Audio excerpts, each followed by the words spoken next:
Hello and welcome to the 2011 Rewind, where we look at films released in 2011 that are turning 15 years old here in 2026.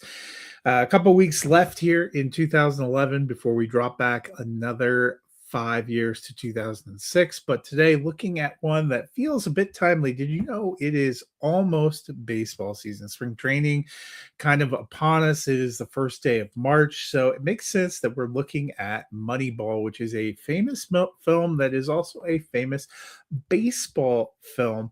But it's not the kind of baseball film you would think about. This is about the front office and the birth of analytics and salary cap management. And I know you're thinking, like, why did they make that into a film? I think if you read the nonfiction book Moneyball, you probably were thinking the same thing. How does this work as a film?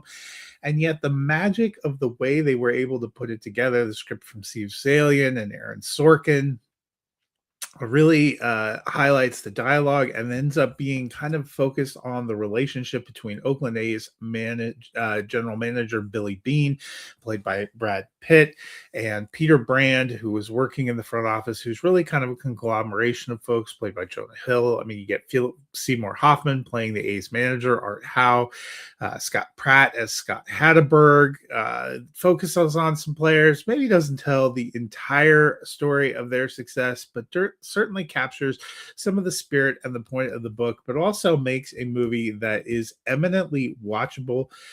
It was on a lot of lists of the best movies of the 21st century so far, and for good reason. This was a Best Picture nominee.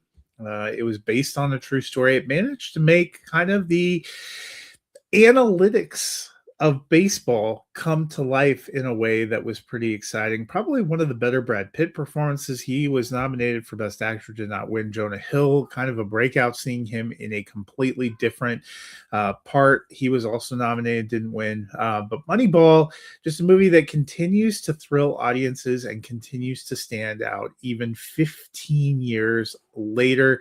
Oakland A's still trying to chase that elusive title using their Moneyball methods. But just a really fun watch if you haven't seen it, and it feels very timely with the kickstart of baseball season. So that's this week's Rewind, looking at Moneyball. I'll be back next week with another huge comedy from the year 2011. Till then, have a great week.